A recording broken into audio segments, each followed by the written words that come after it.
የሰው ክብሩ ልብሱ አይደለም። የሰው ክብሩ ሹመቱ አይደለም።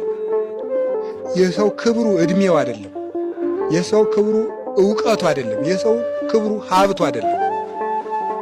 የትፍርሆ ለሰብእ በይብእ ብሏል ቅዱስ ዳዊት። ሰው ባለጸጋ ቢሆን አትፍራው።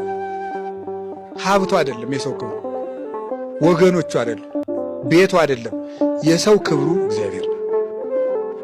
ምክንያቱም ኤልዛቤልን መንግስቷ አላስከበራትም። አስከብሯታል።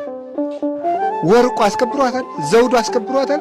ተጎትታ በመስኮት ሙታ ደሟን ውሻ ሲልሰው መንበሩ አስከበራት።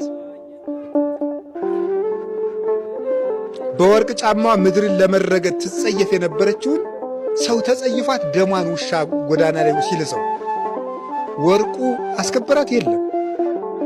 መናኛ ቀሚስ ይለብስ የነበረው ኤልያስሳ ማን አስከበረው? እግዚአብሔር አከበረው። ነጥቆ ወደ ሰማይ ወሰደው። የሰው ክብሩ ማን ነው? እግዚአብሔር ነው። ሰራዊት ይዞ ይፈልገው የነበረውን አክዓብን ኤልያስ ሲያገኘው አንተኑ ዘትገፈትኦሙ ለእስራኤል፣ እስራኤልን የረጅም አጭር፣ የቀይ ጥቁር፣ የወፍራም ቀጭን የምታደርጋቸው ኤልያስ አንተነ ሲለው አኮ አነ ዘገፈትኦሙ ለእስራኤል አለ አንተው ቤተ አቡከ፣ አንተና ዘመዶች ጣዖት እያመለካችሁ ነው እንጂ እኔ አይደለሁም እስራኤል የምገለባበት ሲለው ንጉሡ እንዳይገለው ጸጥ እንዲል የሚያደረገው የማን ክብር ነው? የእግዚአብሔር ክብር። የእግዚአብሔር ክብር ብቸኞችን ያለ ዘመድ ግርማ ይሰጣቸዋል።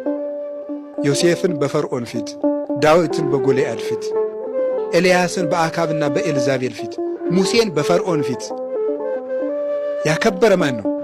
እግዚአብሔር ነው። እውነትም እግዚአብሔር ክብር ነው፣ ነውርንም ይሰውራል። የሰው ክብሩ ልብሱ አይደለም። የሰው ክብሩ ሹመቱ አይደለም። የሰው ክብሩ እድሜው አይደለም።